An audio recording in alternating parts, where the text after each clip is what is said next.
l'hôtel derrière le voile, quand tu n'étais pas plus, tu mourrais. Mais au nouvel hôtel, tu es plus, tu es plus, tu as vu le plus de fois.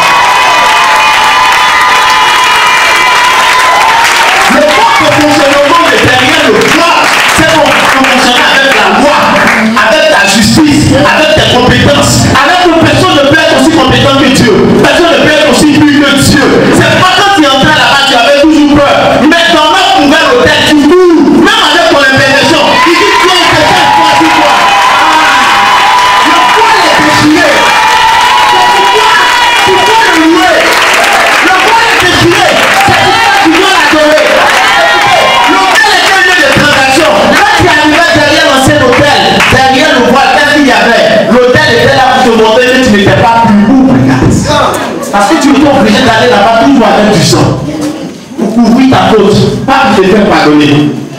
Le sang qu'on envoyait derrière le voile avait beaucoup de couvrir notre faute, mais pas de nous pardonner. Couvrir, pour éloigner un peu les yeux de Dieu. Mais dans le nouvel hôtel, quand tu viens, lui-même, oh yes, il a couvert par son sang. Amen. Derrière le voile, tu venais avec du sang pour te faire pardonner. Mais au nouvel hôtel, lui-même il vient avec son sang. Oh yes. S'il n'y a pas de sacrificateur comme lui, il est le sacrificateur qui vient avec le sang du sacrifice, qui est lui-même le sacrifice. C'est-à-dire qu'il est le sacrificateur qui vient avec le sacrifié. Mais lui-même il est le sacrifié, lui-même il est le sacrificateur. Il est venu lui-même, il s'est couché comme Isaac. Et lui-même il a prié pour que puisse.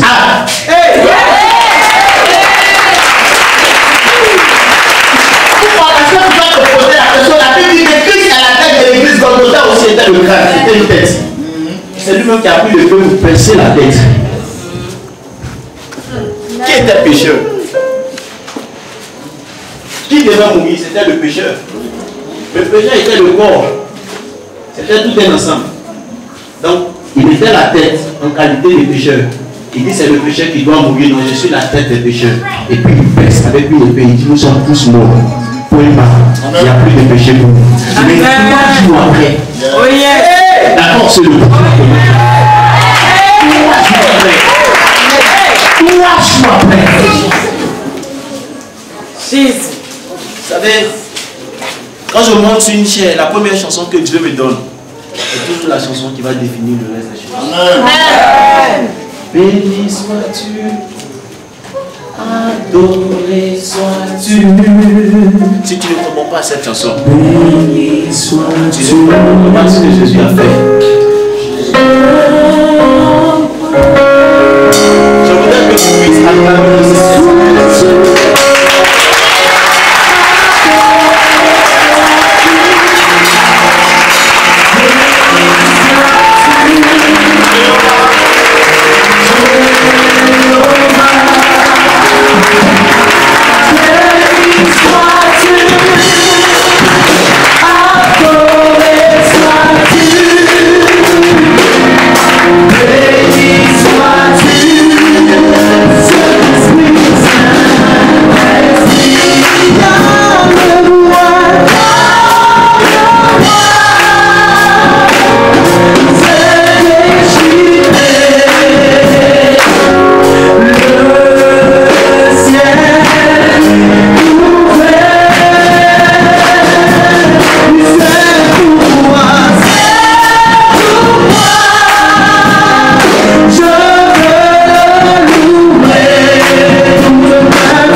C'est l'autel de Golgotha.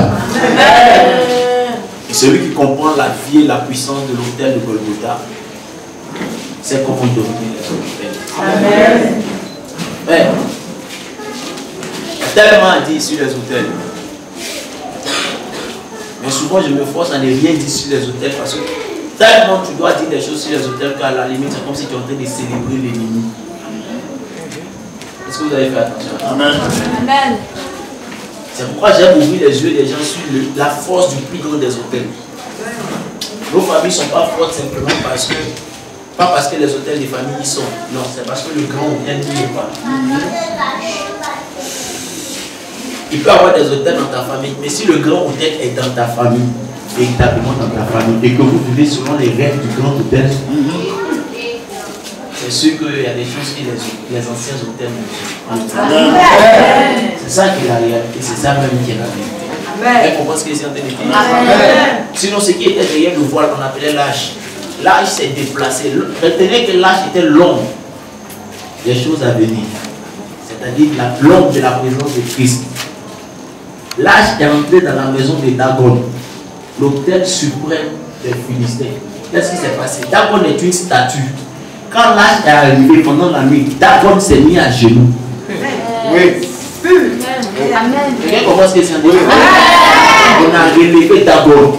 Le lendemain, nuit, Dagon s'est couché pour l'adorer. Est-ce que tu comprends? Ça, c'était le corps, l'ombre des choses. Maintenant, le ressuscité.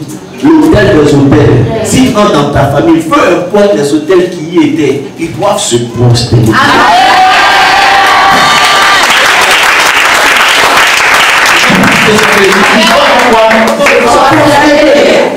Mais le gros problème que nous avons, c'est parce que nous n'avons pas véritablement Christ comme il se doit dans nos familles.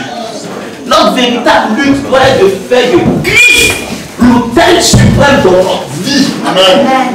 Je vais vous parler de 3 choses puissantes qui concernent les hôtels. Et si vous comprenez ça, que vous vivez ainsi pour votre propre vie avec Christ, vous n'allez pas avoir de problème.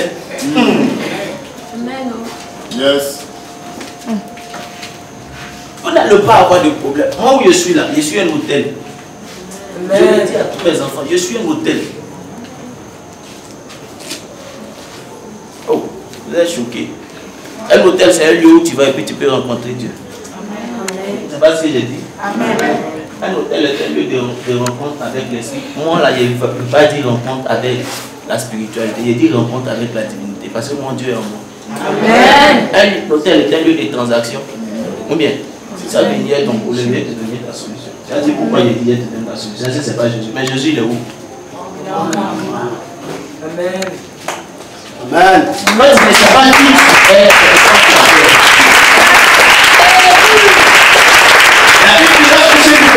de l'Alliance ont mis les pieds dans le Jourdain. Le Jourdain est une rivière qui coule et qui est en crue pendant les mois de décembre, pendant l'été. Le Jourdain a cessé de couler. Pourquoi? Parce que ceux qui portent l'Arche de l'Alliance ont mis les pieds dans le Jourdain. Est-ce que tu imagines ce que c'est? Demande à ceux qui sont allés au village, ceux qui ont fait le village, nos parents qui ont fait le village. On entre dans la période des vacances à partir de juillet. Toutes les rivières sont en crue. Donc elles sortent de l'air et puis elles prennent une plus grande surface. Elles sont puissantes. Les rivières coulent avec puissance. Mais la Bible dit que ceux qui portaient l'âge de l'Alliance ont mis les pieds simplement dans le Jourdain. Le Jourdain a cessé de couler. Ça s'est arrêté comme 2 minutes. Amen. Et puis ils sont passés. Pourquoi? Parce qu'ils portaient l'autel de Dieu. Amen. Si tu portes l'autel de Dieu, il y a des rivières des autres. Oh yes. Amen. Si tu portes l'autel de Dieu, il y a des fléaux des autres hôtels qui vont cesser. Amen. Le gros problème, c'est qu'on veut ne plus marcher avec les anciens hôtels. On veut que les anciens hôtels ne nous définissent plus. Mais on veut tout de même marcher comme on marchait quand on était avec ces anciens hôtels. C'est ça qui n'est pas bon. C'est ce qui est dit au fond. Amen. Avec les anciens hôtels, il y avait une manière de faire. Tu ne veux plus marcher, tu ne veux plus que eux te commandent, mais tu veux marcher avec la même façon de faire. Là, c'est dangereux. Quelqu'un comprend ce que c'est? Amen. Amen. Hébreux chapitre 13. Voici un homme de Dieu. On va se tenir debout, s'il vous plaît.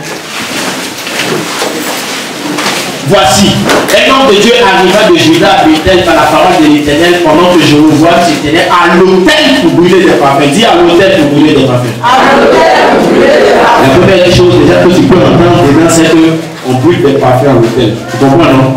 Il cria contre l'autel. Est-ce qu'on peut crier contre quelqu'un qui n'entend pas? Tu peux crier contre un souhait, est-ce qu'il va entendre? Non. Tu peux crier sur un objet, est-ce qu'il va entendre? Non. Si tu cries contre quelqu'un, c'est que tu es sûr qu'il va entendre, n'est-ce pas? D'accord. Il cria contre l'autel. Par la parole de l'Éternel, il dit, autel, ainsi parle l'Éternel. Voici, il mettra un fils à la maison de David. Son nom sera Josias. Il mollera sur toi des prêtres, des hauts lieux, il brûle sur toi des parfums. Et l'on brûlera sur toi des ossements d'or. Verset 3. Et le même jour, il donna un signe en disant, c'est ici le signe que l'Éternel a parlé. Voici l'autel se fondra et la cendre qui est dessus sera répandue. Grâce à l'Éternel. Père éternel, merci pour ta parole. Merci pour ce temps merveilleux. Je prie dans le nom de Jésus-Christ que tu nous donnes la grâce de t'entendre toi et non moi. Oh, on n'a pas besoin du point de vue de l'homme qui a la chair, on a besoin de toi, ta pensée, de toi, ta directive. C'est pourquoi je m'abandonne entre tes mains, je m'efface pour que tu viennes parler, que tu viennes nous communiquer ta volonté, pour que tu viennes nous communiquer ta pensée. Donne-nous ta grâce, donne-nous ta faveur, donne-nous. Amen.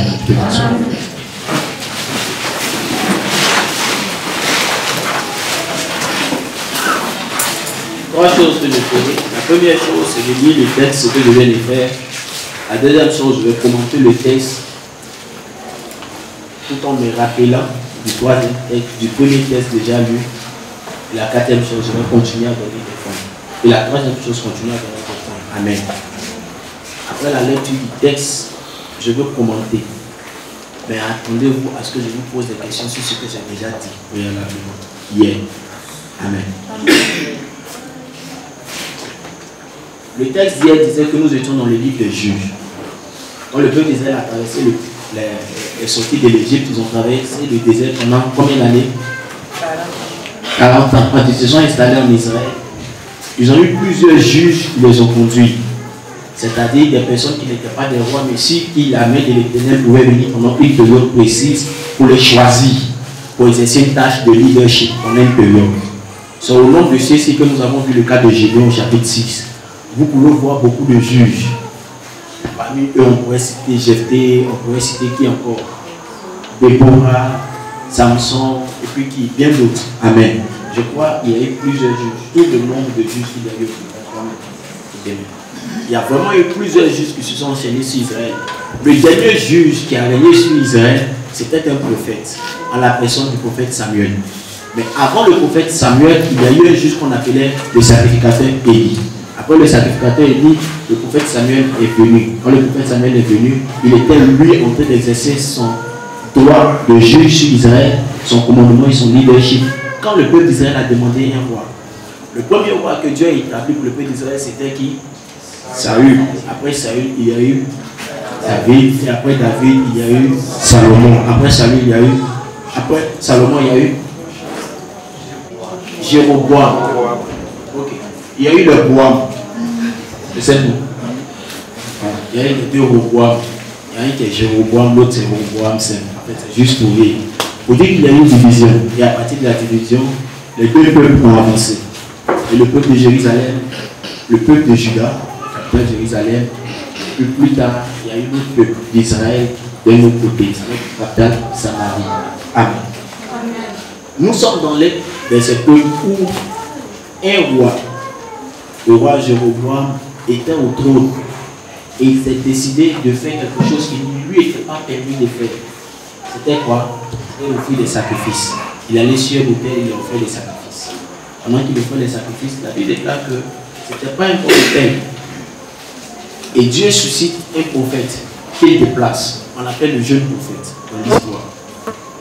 Et il va à la rencontre du roi à l'autel et il prononce des oracles sur le roi. Les oracles qu'il prononce ne sont pas contre le roi, mais plutôt contre l'autel d'abord. Amen. Je me pose la question de savoir pourquoi il n'est pas au roi. Est-ce qu'il a fallu au roi de toute façon?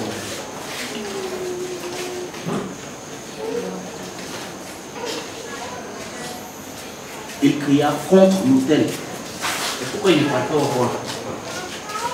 Amen. Il pouvait parler au roi pour dire au roi, tu n'es pas sacrificateur, ce n'est pas à toi de le faire. Il ne parle pas au roi. Il parle directement à l'autel. Et il ne parle pas à l'autel comme si l'autel était une chose, comme si l'autel était un objet. Il parle à l'autel comme si l'autel l'entendait. Même qu'il donne une prophétie à l'autel. Parce qu'en fait, c'est une prophétie qu'il a donnée à l'autel. La prophétie disait quoi? Il annonçait qu'à l'autel, que Dieu allait susciter dans une période bien spécifique un homme à qui Dieu donnerait les capacités et les ressources nécessaires pour venir renverser le père. Amen. Mais il donne un signe. Il dit l'autel physique qui est là déjà va se rompre, va se fendre. Donc il parle de deux types d'autels.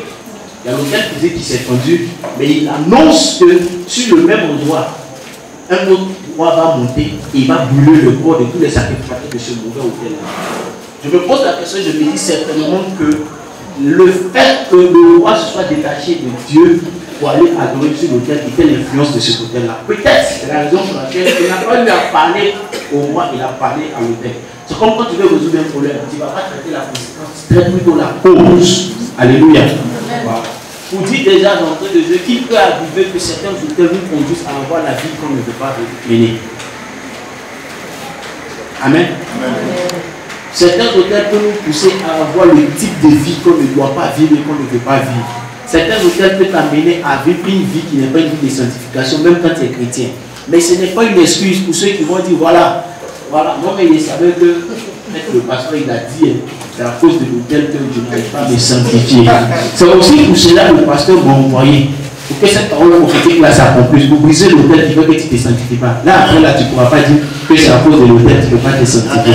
Donc tout péché tu as fait avant le programme là, le pasteur t'a pas mis sous discipline, il laisse, c'était l'autel. Après le programme là, il n'y a plus l'autel. La mise sous discipline est effective. Ah oui, tu dis amen.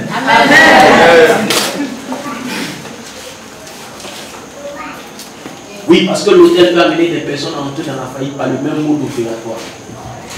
Tu regardes dans la famille, son oncle là, il a gagné quelqu'un qui a eu l'argent, il a changé de famille, il a pris une nouvelle femme. La nouvelle femme là, elle a mis dans la faillite et puis elle a quitté la maison et puis il est mort malade. Et puis tu regardes le jeune homme là, tu vois, il est dans la galère, celle-là il est là, tu sens qu'il se prépare. Tu sens la gloire qui est en train de venir, il commence à dire elle n'est pas jolie, elle n'est pas stylée, elle ne connaît pas, elle ne connaît rien, elle ne fait pas ceci. Tu vois, le même système, et puis il va finir comme son nom. C'est l'autel. Mais ça va changer. Dis, ça va changer. Ça va changer. Il y a un élément important qui sort dedans, c'est que le roi était allé faire au prix des parfums. Je vous parle de trois choses importantes. Parmi les trois choses, je reviendrai sur une chose que j'ai déjà dite. L'avant-dernière chose que j'ai dite hier. L'avant-dernière chose que j'ai dite hier, c'est que l'autel a besoin de sacrifices. Amen. C'est ce que j'avais dit comme avant-dernière chose. Amen. Donc rappelez-moi les autres choses. Moi, j'ai dit pour moi. Oui. L'autel est un lieu élevé. Première définition. Ok. Deuxième. Un lieu de rencontre. Un lieu de rencontre. D'accord. Un lieu de transaction spirituelle. Un lieu de transaction spirituelle. Un lieu d'humanité spirituelle. Un lieu où l'humanité et la spiritualité se rencontrent. C'est ce qu'il a dit, un lieu de rencontre. Oui. Un lieu où on évoque les esprits. Un lieu où on évoque les esprits. L'autel est le symbole physique de l'alliance. Un symbole physique de l'alliance. Ok. Les transactions. Oui, on a déjà dit. Oui. D'accord. C'est aussi qu'il est le lieu de l'alliance et il est le symbole physique de l'alliance. Il n'y a pas l'alliance, il est le symbole physique d'une alliance. Il est le symbole physique d'une alliance. Comme ça. Sinon, tu vas compliquer les choses. Tu vois, non? Voilà. Je vois un peu ce que tu veux dire. Tu comprends, non? On ne va pas s'en tenir à ce qu'il y ait dit pour le moment. Si tu veux qu'on s'en en classe de terminale, on va poser des questions de classe de terminale. Sinon, si je vois où tu vas là, quand même tu vas te perdre là-bas. Alors, la dernière chose, c'est quoi? Un lieu de transaction spirituelle. Un lieu de transaction spirituelle, c'est la dernière chose que j'ai dite. Amen. Et l'avant-dernière chose, c'est que l'autel nécessitait c'est le cinquième point. Amen. Je vais parler de trois choses aujourd'hui. Et l'avant-dernière chose d'hier, l'avant-dernier point d'hier va se retrouver dans les trois choses. Amen. Je parlais de sacrifice avant de parler de transaction spirituelle.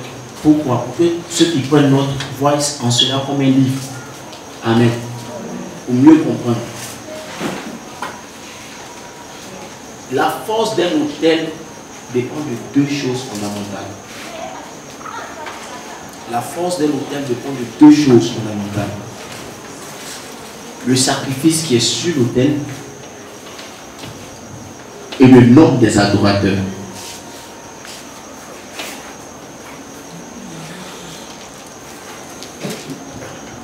Le sacrifice qui est sur l'autel et le nombre des adorateurs.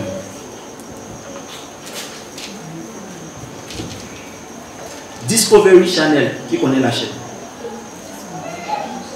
La semaine passée a présenté un documentaire. Je n'ai pas la chaîne, mais on m'a envoyé l'information. Donc on m'a envoyé le lien du documentaire et j'ai regardé les deux documentaires. Il est dit que leur nation a été bâtie par des francs-maçons. Et la majeure partie de toutes les grandes bâtisses de leur nation, de leur capitale, sont bâties par des francs-maçons, des Illuminati. Et même la ville a été dessinée sur le système des francs-maçons, des Illuminati. Donc, plus il y a d'adeptes qui adorent, plus l'autel est fort. C'est la raison pour laquelle leur nation semble être forte. Mais c'est aussi la raison pour laquelle en Apocalypse, on parle de cette nation comme étant un élément qui doit être détruit. Une nation qui doit être détruite. Quelqu'un comprend ce que c'est en train de dire? La force d'un autel dépend du nombre d'adorateurs. Plus il y a d'adorateurs, plus l'autel est fort. Moins il y a d'adorateurs, l'autel s'affaiblit. C'est la raison pour laquelle chaque fois que tu décides de sortir du rang des adorateurs d'un autel, on te poursuit. Quelqu'un comprend ce que c'est en train de dire? Est un symbole physique d'une alliance, l'autel. Physique que tu vois, la statuette, le sacrifice qu'ils mettent au carrefour pour lever l'autel là.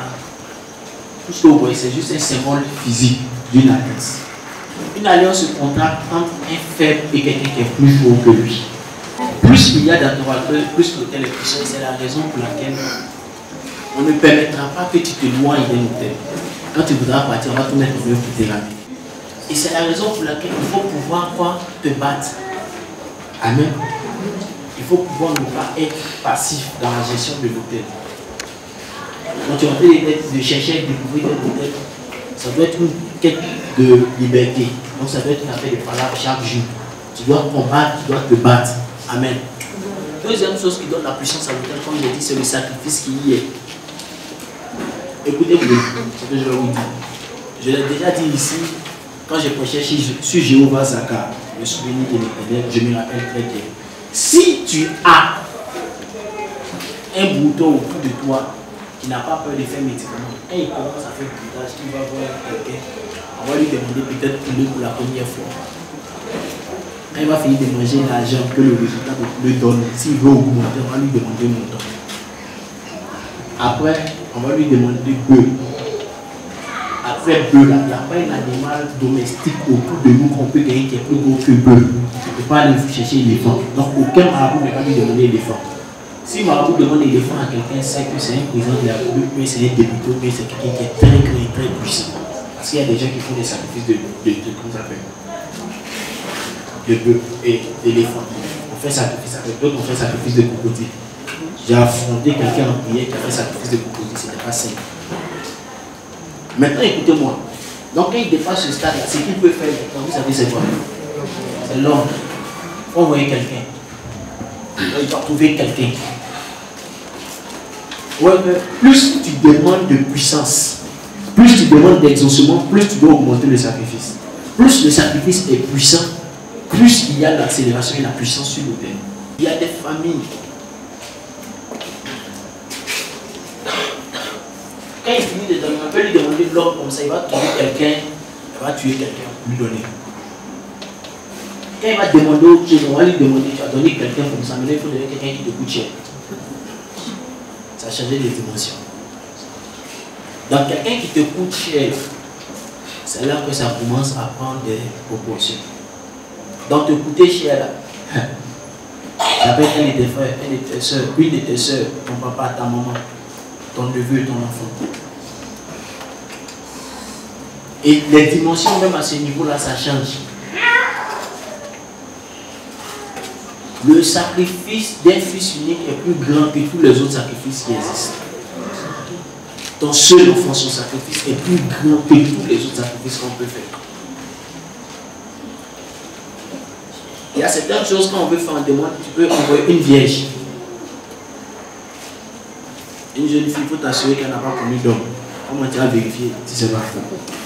Donc tu es obligé de prendre chez toi si tu sais qu'elle n'a pas connu d'homme. Ou bien tu la bloques et puis tu lui demandes si elle n'a pas connu d'homme. Si elle n'a pas connu, là tu vas chercher à la tuer. Au lieu la jeune fille, elle est morte. Pour les petits, quand tu demandes, elle n'a pas connu.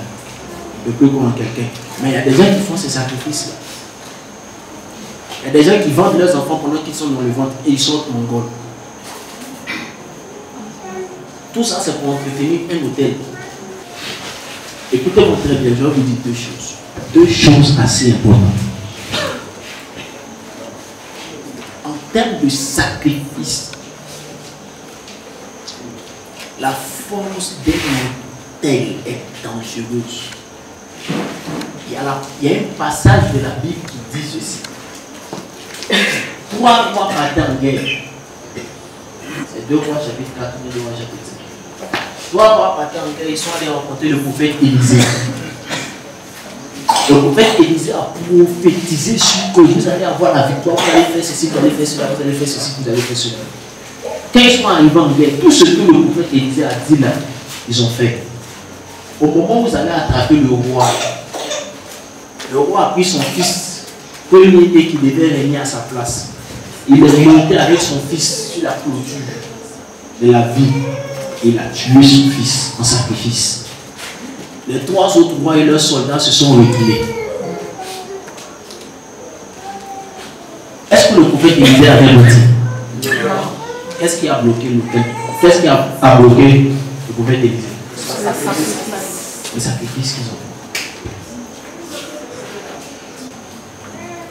L'hôtel peut être régional, l'hôtel peut être à un certain niveau. Et écoutez, si vous ne comprenez pas la notion du sacrifice à faire pour renverser un hôtel, vous vous battez cadeau.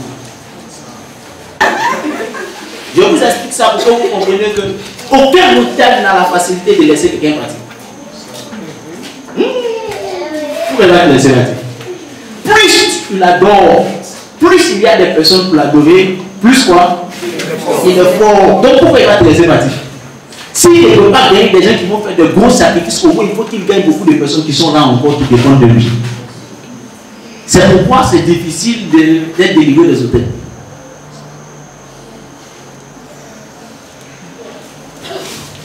Je parle à quelqu'un. Qui suit l'actualité du Congo actuellement? Sur les réseaux sociaux, ils ont montré le nouveau président du Congo, Félix Tshisekedi, qui a organisé un culte au stade. Et puis il a prié.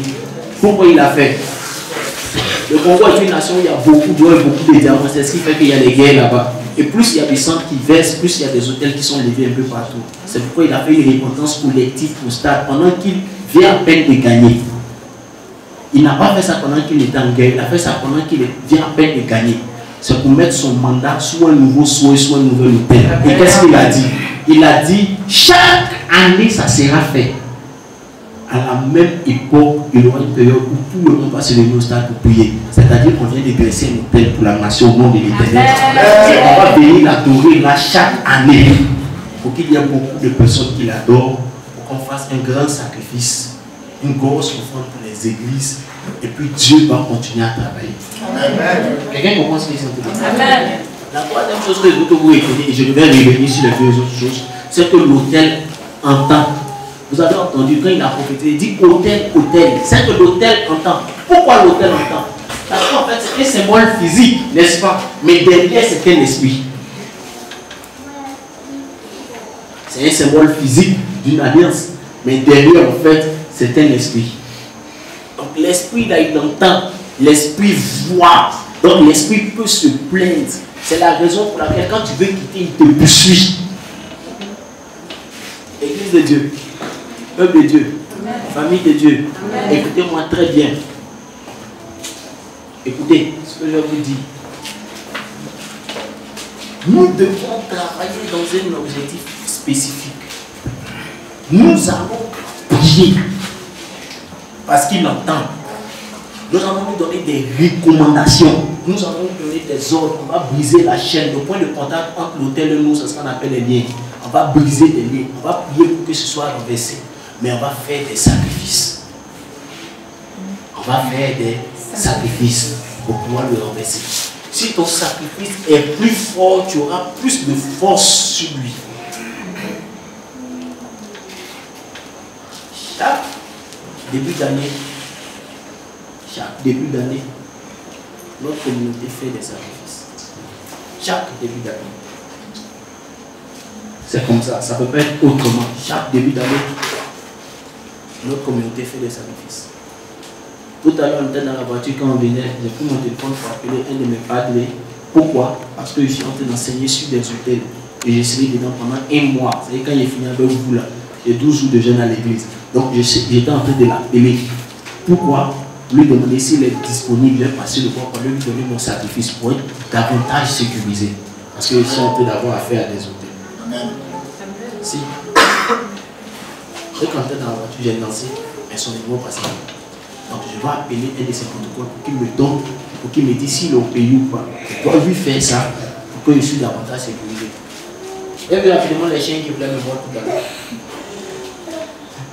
C'est le quotidien. C'est juste pour que vous compreniez que la mission d'hôtel est importante. Nous vous donnons toutes les informations. Pourquoi? Pas pour vous dire que l'hôtel est plus fort que Dieu, mais pour vous donner de savoir comment marcher quand on aura renversé l'hôtel. Attends, tu ne peux pas avoir renversé un hôtel. Tu as fini de renverser l'hôtel et puis tu vas vivre ta vie comme tu veux vivre. Donc, il ne faut pas renverser l'hôtel. C'est pourquoi renverser l'hôtel n'est pas une affaire de tout le monde. C'est pourquoi même quand le prophète est arrivé, il n'a pas dit hôtel, je te renverse.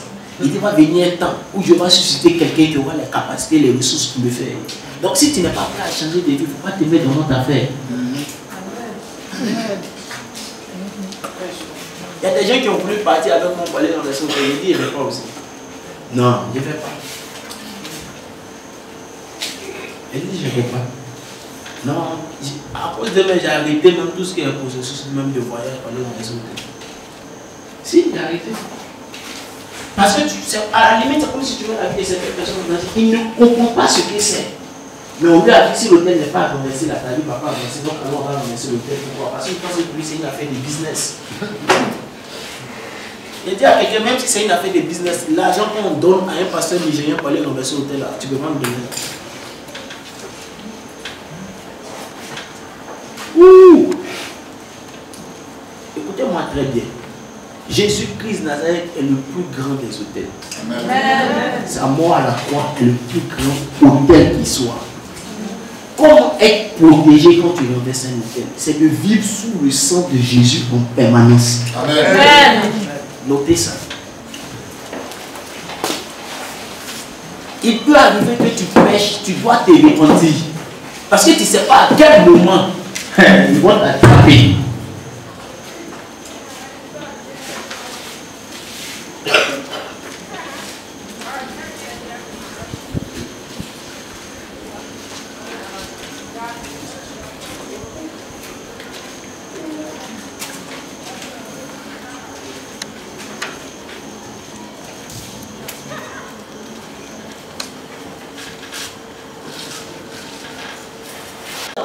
Sous le sang de l'agneau. Si tu ne restes pas en permanence sous le sang de l'agneau, c'est-à-dire que tu ne vis pas la vie qui va avec Jésus-Christ Nazareth, c'est dangereux si tu es dans une affaire d'hôtel. Écoutez, je vais vous dire une chose et je veux que vous gardez ça à l'esprit. Jésus-Christ Nazareth peut tout faire. Amen. Tout dépend de ta manière de marcher avec lui. Jésus-Christ Nazareth fait tout accompli. Tout dépend de ta relation avec lui. Quand on aura fini le programme, j'attends de toi que tu aies une vie qui descend à quelqu'un qui est délivré. C'est à dessein, c'est exprès, je vous ai donné les témoignages de ces deux personnes qui ont fait un qui a fait 6 mois de jeûne et puis un autre qui a fait 1 an et demi de minuit 6 heures. Dimanche passé, je disais chez nous à l'église, le verset de Jacques qui dit quelqu'un est-il dans la souffrance, qu'il prie.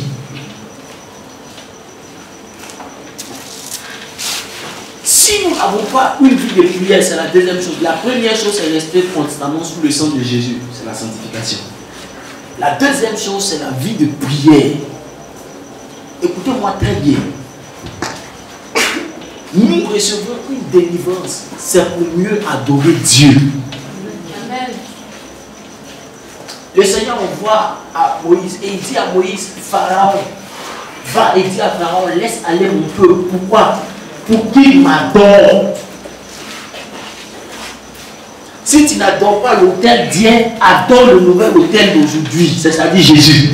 Amen. Si tu refuses d'être l'adorateur de l'autel de ta famille, attache-toi à être un bon adorateur de l'autel de Jésus. Amen. Là, quand on vient te toucher, il pourra dire, laisse-le, moi aussi je vais être fort. Amen. Donc vous ne le touchez pas. Amen. La troisième chose, Paul dit, nous-mêmes avec Jésus, là, dans l'autel avec Jésus, nous-mêmes on doit devenir un sacrifice vivant pour lui. Amen.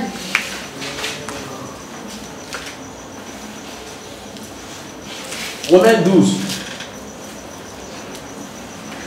Offrez vos corps comme des sacrifices vivants, ce qui sera de votre part un culte raisonnable et agréable à Dieu. Un culte raisonnable. Donc la troisième chose, après ta sanctification, après ta vie de prière, c'est que ta vie devient un sacrifice pour Dieu. Comment? Il y a des gens qui viennent à l'église là, c'est pour que Dieu leur donne quelque chose. Quand ils prient, c'est pour demander à Dieu. Quand ils font quelque chose, c'est pour demander à Dieu.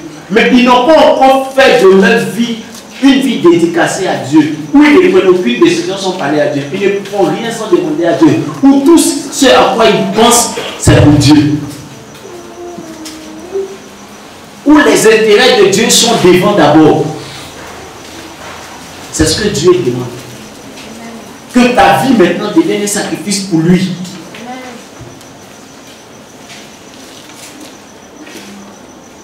Il n'a pas dit il va prendre ta vie comme un sacrifice. Il dit toi-même donne ta vie comme un sacrifice. Offrez vos corps comme des sacrifices vivants. C'est-à-dire que ta vie là, doit appartenir à Dieu et tu dois laisser Dieu l'utiliser pour atteindre ses objectifs. C'est pourquoi il dit en Matthieu 6:33, cherchez premièrement le royaume et la justice de Dieu et toutes choses vous seront données par-dessus. Toutes choses vous seront données par-dessus. Toutes choses. Toutes choses.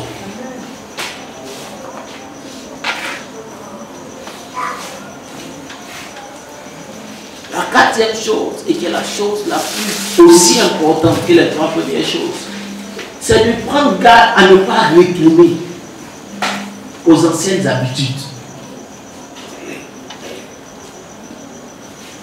La Bible dit, comme le chien retourne à ce qu'il a vomi, ainsi l'insensé retourne à ce qu'il a laissé. On ne peut pas retourner à nos anciennes habitudes. On doit tout faire. À cause de l'autel qui est dans la famille, toutes les femmes de la famille ne sont pas mariées, mais elles font enfant. La seule qui décide de ne pas avoir enfant et qui veut se marier d'abord, quand elle se marie, elle n'arrive pas à avoir enfant. Vous n'avez jamais vu ça? Si tu as décidé de suivre Jésus comme il est renversé l'autel là, la manière de penser, et puis quand il présente quelqu'un à la maison, et puis on te demande, ah, mais tu vas à 5 ans, et tu viens prendre ma fille là. Si 5 ans, tu vas l'enceinte. Moi, j'ai besoin d'un petit enfant. Hein. Il faut prendre sa dot d'abord. Il faut l'envoyer à la mairie d'abord. Et puis maintenant, si tu veux, il faut l'enceinte. Tu dois changer ta manière de penser. Tu ne dois plus penser comme pensent les gens qui vivent sous le pouvoir de l'ancien autel. Je commence ce que c'est que dire. C'est important. Il faut changer de manière de penser. La Bible dit soyez transformés par le renouvellement de l'intelligence afin de discerner quelle est la volonté de Dieu, ce qui est bon, agréable, parfait. C'est le 5e point maintenant. Changer de manière de penser. Le 4e point, c'est de ne pas retourner à ce qu'on a laissé. Le 5e point, c'est changer de manière de penser. C'est l'un des points les plus importants. Est-ce que vous savez que plus tu adores Dieu, plus Dieu commence à t'influencer? Je vous dis la vérité. Si tu marches... Attends. Qui a des amis qui sont fumeurs? Fumeurs.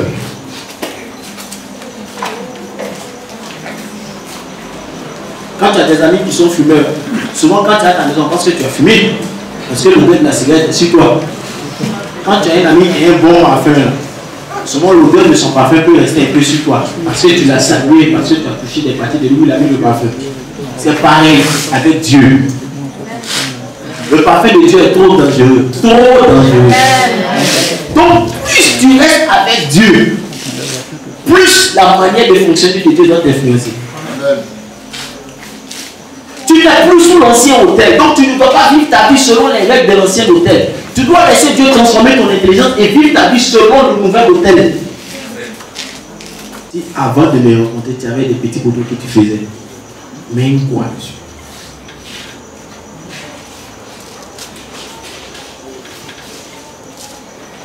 Il y a une de mes filles, le petit couteau, quoi. Si avant de me rencontrer, tu avais des maîtresses dehors, tu avais des copines dehors, mais une fois dessus. Hein? Il y a ça ici. Pourquoi vous baissez la tête?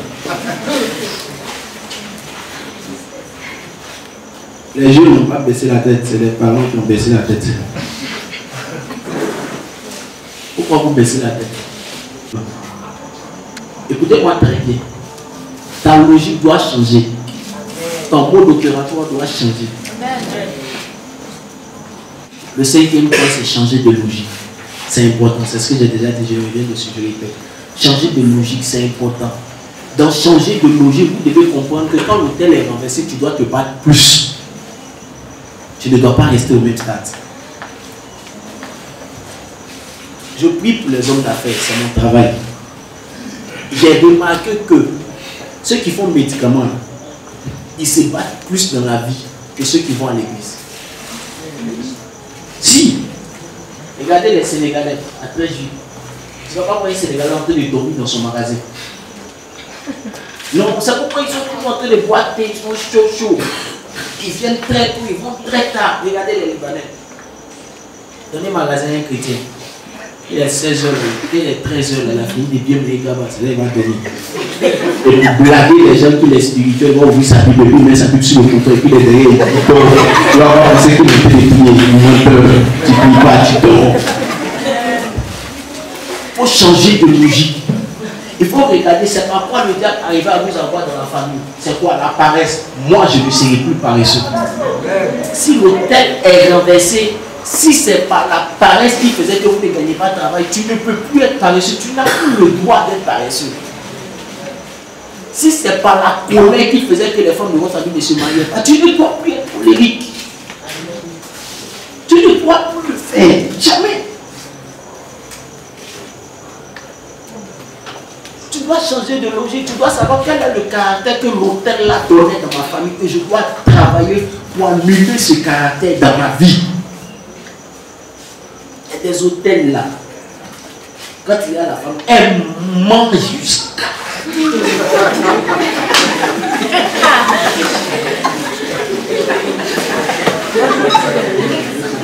Regardez, toutes les régions, vous n'allez pas me frapper. Toutes les régions où dans leur emblème il y a serpent, c'est des menteurs. On ment beaucoup là-bas. Avant, il y a une femme et serpent sur le cou. Est-ce que c'est ce qu'il dit à vous? Quand les gros va avoir beaucoup de copines, est-ce qu'ils ne mentent pas? Avant, est-ce qu'il n'y a pas serpent? Il n'y a pas là-bas où on adore serpent? Est-ce qu'il y a pouvoir mentir beaucoup? Est-ce que c'est ce que j'ai dit à vous? Quand tu n'es pas chrétien, ça t'influence. Attendez. Un de mes pères spirituels avait le livre de la carte de la Côte d'Ivoire. Toutes les régions. Quand je vivais chez lui, je me cachais pour étudier ça. Moi, je peux vous donner mon livre sur toutes les ethnies de la Côte d'Ivoire et leurs origines. Dans tous ceux qui brisent les hôtels, sauf s'ils n'ont pas envie de fouiller, sinon ils doivent étudier la cartographie de leur pays.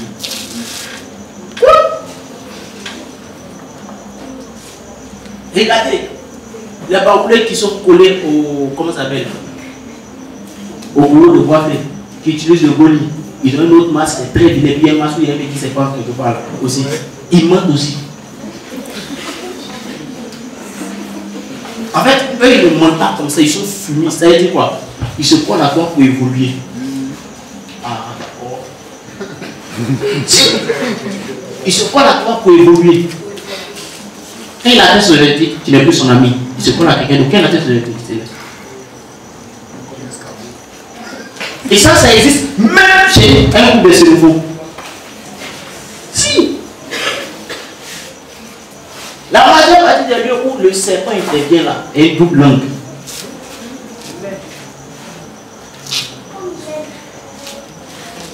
Il faut regarder quelle est la manifestation qui existe. Et puis tu dois changer de logique, tu dois travailler dessus. Et puis tu dois détruire ça dans ta vie. En fait, plus tu te rapproches de Dieu, plus tu dois devenir comme. C'est pourquoi la Bible dit porter les regards sur la statue parfaite de Christ. C'est comme lui on doit devenir. Amen. Vous comprenez ce que ça veut dire? C'est important, ça là, c'est important.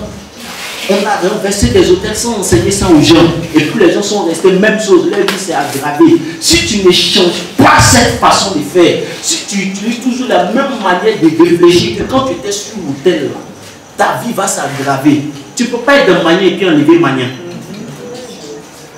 Ou bien, tu sors de manière, tu enlèves le pantalon, tu secoues, puis tu enlèves ce qui est dessus. C'est comme ça la vie fonctionne. Ce cinquième point doit être le point le plus puissant de votre histoire. Si tu veux que quelque chose change, on dit hôtel familier, l'hôtel de la famille, tu ne dois pas avoir les mêmes habitudes que la famille. C'est pourquoi Jérémie dit tu n'appelleras pas conjuration ce que les autres membres de la famille appellent conjuration. La gentillesse et le comportement que l'hôtel a mis dans notre famille. Donc quand je brise l'hôtel, je renverse l'hôtel, le premier comportement que je dois détruire dans ma vie, c'est quoi?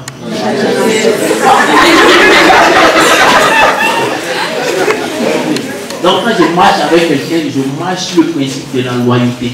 Amen. Si je sens des actes de loyauté, je te laisse en même temps. Parce que c'est ce que mon père n'avait pas compris hier.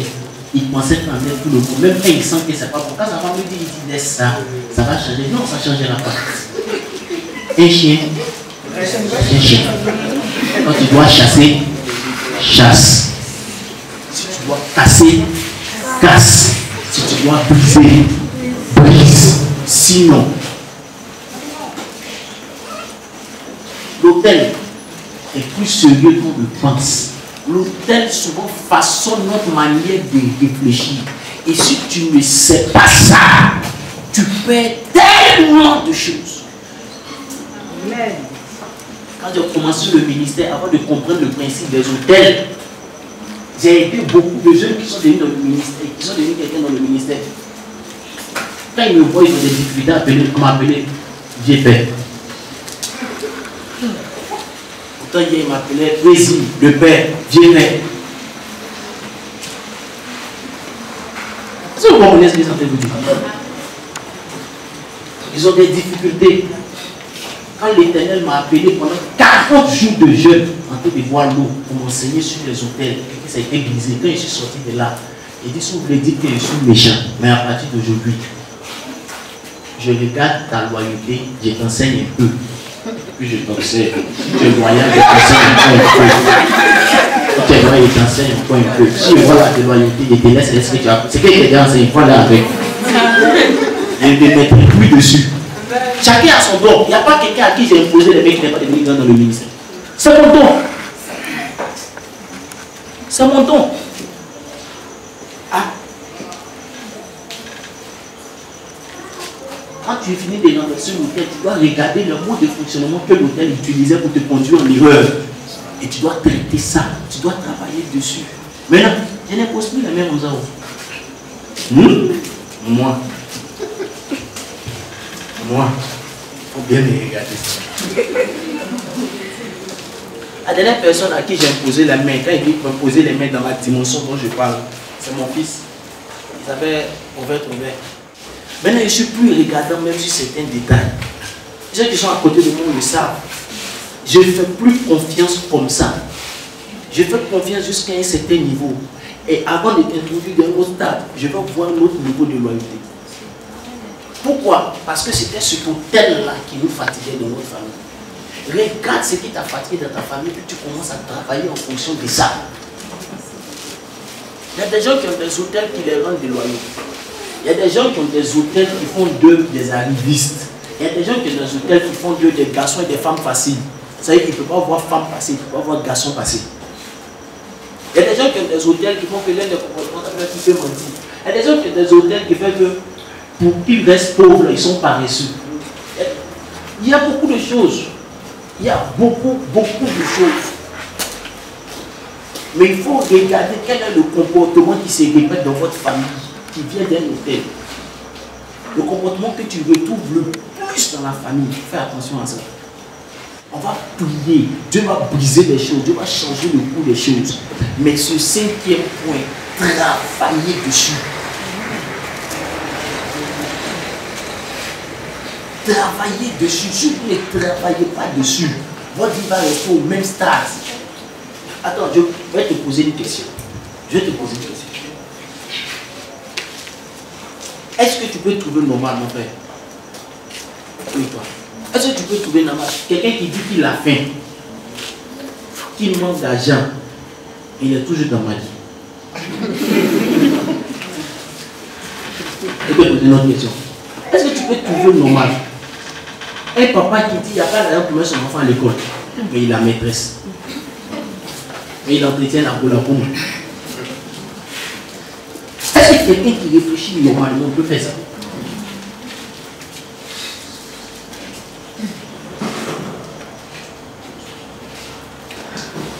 Bon, on dit qu'il n'y a pas de garçon. Garçon, vous trouvez marié, on dit c'est difficile.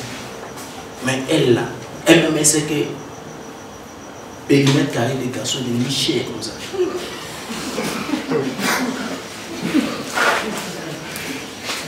Et puis elle dit, en cas qu'elle s'est mariée. Mais quand quelqu'un vit pas là, mais quand il gagne quelqu'un, elle se comporte mal. Et puis ça après elle pleure. Si! Attendez! Tout ça vient. Elle me met ça dessus en la charge de ce foyer, elle va aller dormir dans la maison de son papa ou son V5 là. Avec un matelas. Elle qui se comporte comme si.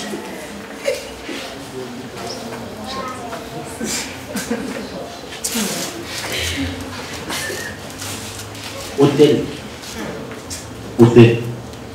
Ça t'amène à faire des choses, tu ne sais pas pourquoi.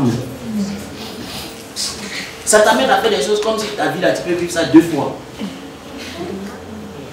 Est-ce qu'on écrit la vie au bouillon? Il y a des stades de la vie, quand tu les as ratés, tu ne peux plus les rattraper. Et souvent les hôtels nous amènent à rater ces stades-là. Mais je prie à la veille de votre vie que Dieu change.